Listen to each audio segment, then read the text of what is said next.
Hola, muy buenas noches amigos. Estamos en tiempo de entrevista, estamos en tiempo de la cortina y hoy nuevamente tenemos a don Víctor Viciodo, que representa a los agricultores en muchos momentos.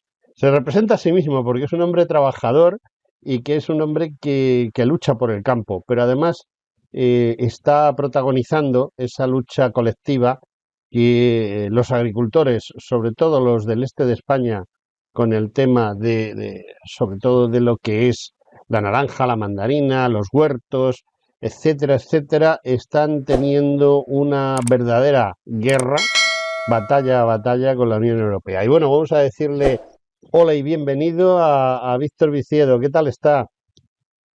Muy bien, José Antonio, y veo que tú también estás estupendamente, como siempre. Ujú. Muchísimas gracias por invitarme a tu programa. Bueno, veo que tenemos montones de temas. Antes de empezar, me has estado hablando de montones de temas. Vamos a ir por, por fecha. Vamos a seguir el hilo de las fechas y empezamos. Empezamos con lo que ha sido inmediato. Algo ha sucedido recientemente que esta semana se pone en marcha y es de lo primero que vamos a hablar, ¿no? Muy bien, mira, yo, José Antonio, este noviembre, Ujú. en un vídeo lo denominé Noviembre Negro, no solamente por lo que está ocurriendo en España, por esa amnistía que, bueno, básicamente todos sabemos por qué se da, Ujú. sino también porque en el tema agrícola nos la estábamos jugando, y nos la estábamos jugando en tres temas, ¿no? Por un lado estaba la renovación del glifosato. El glifosato es el herbicida más utilizado por los agricultores, que tiene un coste bastante económico y que es el más efectivo que existe, ¿no?, para combatir las malas hierbas.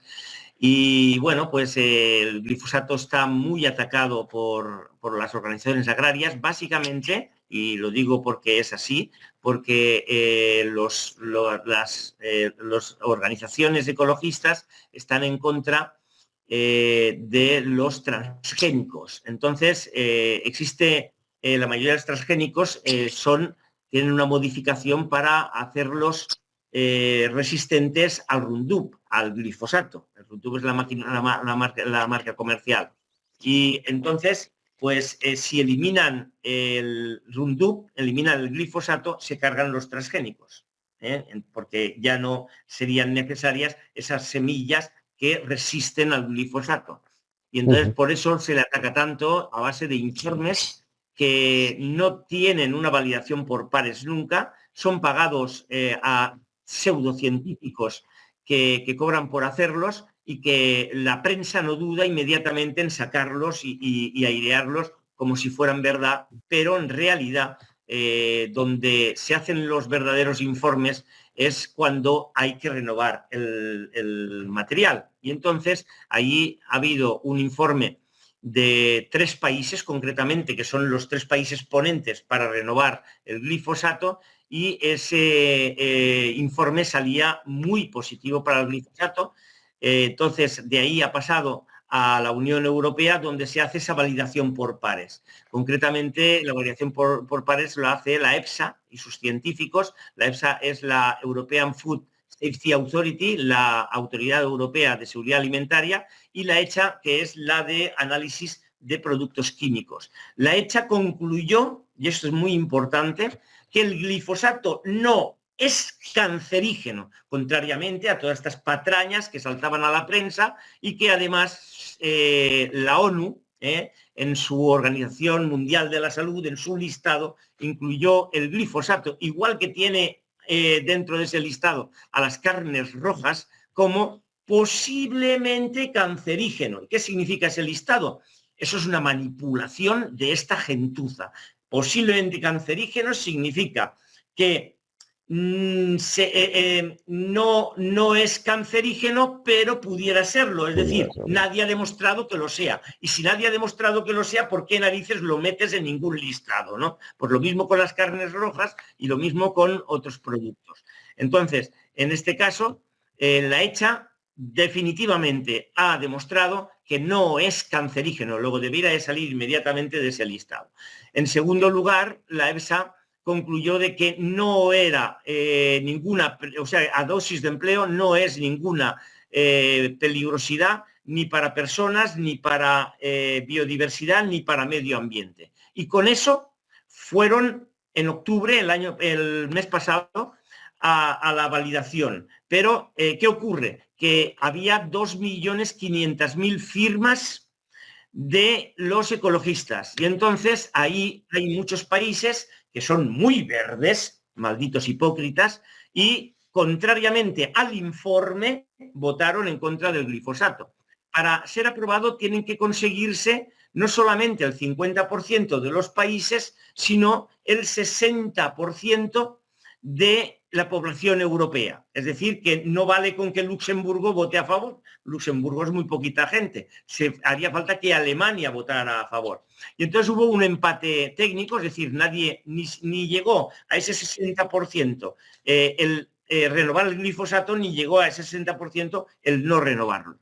Entonces se aplazó un mes la renovación del glifosato y ahora hace 3-4 días que ha sido esa vuelta a votar y bueno, pues también ha habido un empate técnico, pero en este caso se ha decidido que dado que los informes técnicos son favorables al glifosato, que se renueve. Se renueva por 10 años y la verdad es que los agricultores estamos de enhorabuena, porque todo lo que se dice del glifosato, todo son mentiras. No están validadas o certificadas por pares y por lo tanto todo es, digamos, informes desfavorables de gente pagada para derribar el glifosato. Y en este caso el glifosato en Europa continúa.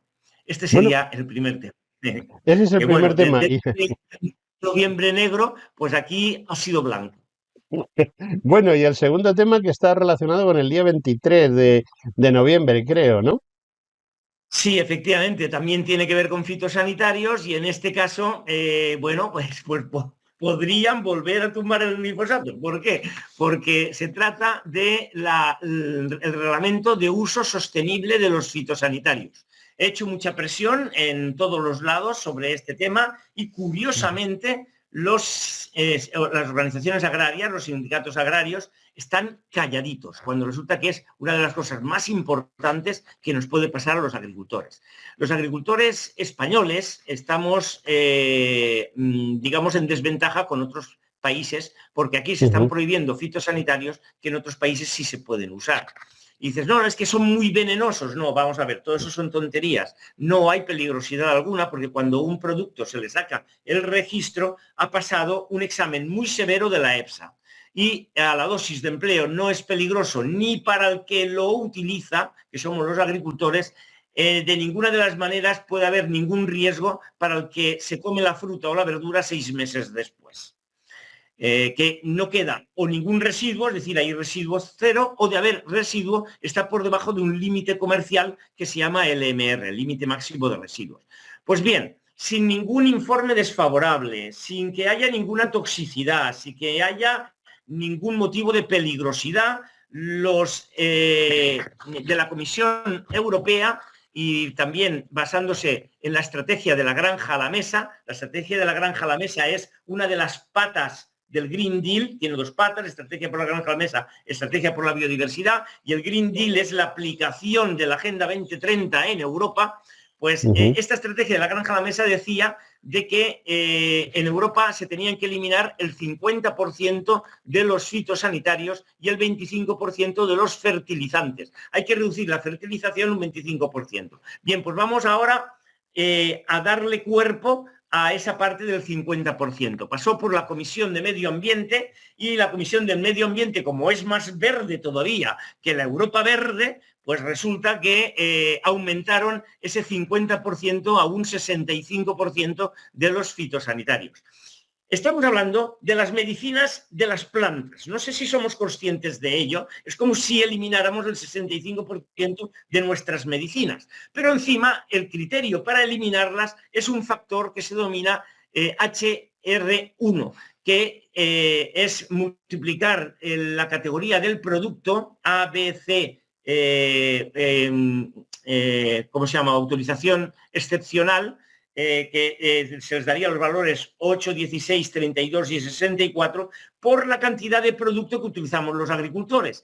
Cuando un producto es muy utilizado, como será el caso del glifosato, la probabilidad de que te lo quiten es muy alta porque está elevando el NH1. Luego por ahí nos lo pueden volver a quitar. Ahora nos lo han dado el caramelito y luego nos lo pueden volver a quitar. Pero no solo el glifosato, sino que van a eliminarnos todo aquello que nosotros más utilizamos. ¿Qué es lo que más utilizamos? Lo que combate mejor las plagas. ¿Qué es lo que te van a dejar? Agua de colonia. Agua de colonia. Bien, pues ese es el riesgo de lo que puede pasar el día 23 de noviembre. Pasan a votar en el Parlamento Europeo el reglamento de uso sostenible de los fitosanitarios, es decir, la eliminación de ese 65% de los fitosanitarios, la eliminación total de todos los fitosanitarios en las zonas que ellos llaman sensibles, que son zonas próximas a barrancos, a vaguadas, a humedales, etcétera, etcétera. Pues ahí todo, o sea, no puedes tirar ni productos ecológicos, nada en las zonas estas, en las zonas sensibles. Pero en cambio, según esa misma ley, en esas zonas sensibles, lo que sí que puedes poner son energías renovables. Sí puede ir el hormigón y los espejos de bisilicio de las placas solares, y puede ir ese hormigón bestial de esos molinos de viento, y pueden ir, en el caso de humedales y cercanos no, es que tiene que estar al lado de un embalse, lo que será las plantas de hidrógeno verde. Que, por cierto, en un país que nos dicen que estamos en sequía y que hay problemas de agua, están planeadas ya 23 valles de hidrógeno verde. O sea, esto es demencial totalmente. ¿Por qué? Porque aquí se quiere apostar por esa energía, para que esos grandes fondos de inversión bueno, les cueste barata la tierra, porque poco a poco nosotros vamos abandonándola, y vayan poniendo simplemente de todo esto que contamina tanto el paisaje, pero también el medio ambiente, porque es mentira que las placas solares sean totalmente ecológicas. Es mucho más ecológico un salto de agua, más sostenible totalmente. Pero bueno, es en lo que estamos en el negocio de las energías verdes. Y entonces, pues estas leyes se hacen precisamente para favorecer el negocio de las energías verdes. Bueno, Víctor. Y bueno, ocurre el día 23. Esperemos bueno, que los eurodiputados sean un poco sensatos y se den cuenta de que no pueden arruinar a la agricultura. No le pueden atar las manos contra las plagas a los agricultores, que encima estamos recibiendo muchas plagas exóticas con las importaciones. Nos vino el cotoné de Sudáfrica a los citricultores, nos amenaza la falsa polilla, nos amenaza la mancha negra, y sobre todo nos amenaza el HLB. Si entrara el HLB, nos despedimos ya de la citricultura en España. Nos lo estás poniendo muy negro, pero me parece que todavía nos lo puedes poner más negro al mes que viene, ¿no? Efectivamente. Vamos a ver, tenemos otra ley, que esto ya es un nuevo orden mundial. Eso es ya el ir contra la soberanía nacional de los Estados-nación. Estamos en ese proceso y vamos a quitarle soberanía a las naciones. Entonces, la próxima ley que se va a votar, lo que pretende es 65 materias que antes, para ser aprobadas, tenían que necesitar del consenso de todos, pues ahora se aprobarán por mayoría. Entonces, el caso Mercosur, que hoy por hoy lo estaba bloqueando Países Bajos, Francia, por motivos medioambientales también, pero lo estaban bloqueando, pues Mercosur ahora por mayoría pues saldría, ¿no? Entonces yo no sé si es una de las 65 materias que quieren que se cambie el modelo de aprobación, ¿no? Pero ya no sería, digamos, ese consenso de todos, sino que se tendría que votar y simplemente con una mayoría, no sé si la mayoría total o la cualificada, pero ya sería por mayoría, no sería por unanimidad. Entonces, en Europa, ¿por qué se votan por unanimidad muchas cosas? Porque si un país se siente perjudicado, esas materias tan importantes que las pueda bloquear. Eso se llama soberanía nacional también. Bueno, pues eso lo quieren eliminar. Pero no solamente nos dice eso la ley, sino que también nos dice que todos los temas relacionados con la biodiversidad, el medio ambiente y el cambio climático, todo eso pasa a depender de la Unión Europea. Es decir, que nosotros ya no tendríamos ninguna competencia en esos temas y sería la Unión Europea la que impondría a los países sus normas, sus leyes, sin que ningún país pueda quejarse ni hacer nada. Esto es una dictadura total, es lo que podríamos llamar, sí, la pérdida total de la independencia de los países. Vamos camino de esa centralización de poder en órganos internacionales. Primero vamos a ir perdiendo esa soberanía nacional en favor de Europa, pero luego Europa la cederá en favor de la ONU. Entonces, vamos camino a pasos agigantados de ese nuevo orden mundial, que por cierto, en el caso de Europa, a quien más favorece esta ley será a Alemania, porque al tener la mayoría de diputados, pues obviamente estamos dejándole toda la ventaja a un país. Al país más poderoso le estamos dando toda la ventaja para que siga siendo aún más poderoso. Más poderoso.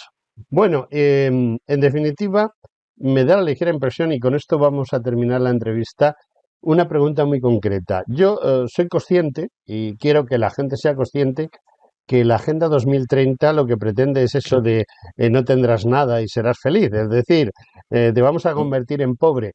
Pero una de las grandes cosas que la ONU pretende es la reducción poblacional. Concretamente, yo he visto varios informes de la ONU que me hacen sospechar que esta gente lo que pretende es que los 8.000 millones de habitantes que pueda tener la Tierra en un momento dado queden reducidos a 500. Y lo que me está comentando Víctor Viciodo encaja perfectamente, porque lo que se pretende es una gran hambruna, una gran desesperación, un gran desastre, para que, bueno, pues en pocos años se cumpla esa idea de los 500 millones de habitantes.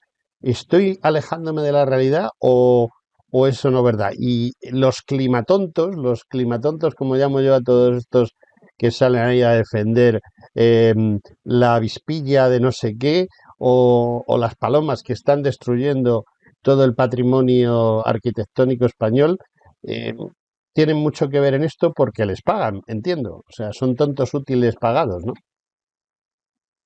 Efectivamente, y bueno, ya podrían suicidarse, ¿no? Estos que quieren reducir la población mundial, los que empiecen por ellos mismos, Pues ¿no? sí. Pero sí es verdad que efectivamente pueden causar una gran hambruna. Ya ocurrió en Sri Lanka, que allí hubo un presidente muy verde que eliminó precisamente los fitosanitarios y la fertilización, y en un solo año el país empezó a pasar hambre, hubo una revolución, echaron al presidente a patadas. Lo que pasa es que nosotros aquí no podemos echar a ningún presidente a patadas, porque el que entre será más de lo mismo. El problema está en Europa, el problema está en la Agenda 2030, el problema está en Naciones Unidas. Entonces, lo tenemos, digamos, más complicado el cambiar las cosas, mucho más complicado.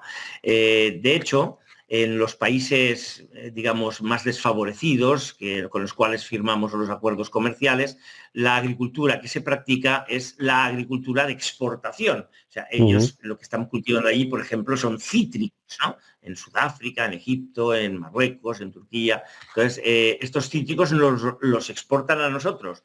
Las tierras suyas, por ejemplo, yo siempre pongo el mismo ejemplo porque es uno de los países más pobres, que está en Sudáfrica, que es Suazilandia. Suazilandia está en manos de una multinacional que se llama United Plantation, que bueno, pues tiene todo el país cultivado de cítricos. Entonces, ellos ya no tienen tierras para cultivar, agricultura de subsistencia, y lo que hay allí es agricultura de exportación, que el único que se lucra es United Plantation. Pues eso mismo, a otras escalas, no tan grandes, pues está ocurriendo en Sudáfrica, en Marruecos, en Egipto, etcétera, etcétera, ¿no? Entonces, ¿qué ocurre en esos países? Pues sobre todo los subsaharianos, pues que si estas empresas europeas van allí a explotarles, esta gente no tiene con qué cultivar sus tierras y se vienen para acá, inmigran, que es lo que ellos además quieren. Quieren que poco a poco nos vayamos, vaya entrando muchísima gente de fuera, de subsaharianos, para que vayamos perdiendo esa identidad nacional y los países pues dejen de tener ningún orgullo de ningún tipo y que está yendo todos en ese nuevo orden mundial que ya preconizaba nuestro amigo Henry Kissinger, 100 años de edad y todavía con cualidades intelectuales perfectas, que no sabemos qué se tomará, cómo se tomará. Es que los sabios de Sion son así, no podemos evitarlo. Bueno, don Víctor Viciedo, me he quedado sin tiempo como de costumbre a agradecerle su presencia y bueno, pues rezar, porque es lo único casi que nos queda, porque las cosas vayan lo mejor posible. Víctor Viciedo, muchísimas gracias. Te agradeceríamos que después de pasadas esas maravillosas jornadas en las cuales los climatontos Nos jugamos. y los procuradores en cortes de Bruselas voten, pues no, hablar contigo nuevamente y nos des un resumen de lo que ha sucedido y lo que puede pasar después de que se vote. No sé, ya veremos a ver qué es lo que pasa. Víctor Viciedo, muchas Pues gracias. gracias a Sí, ti y esperemos parar todos estos golpes que nos sí, están liando tanto a nivel nacional como a nivel europeo. Gracias, José Antonio. gracias, Víctor.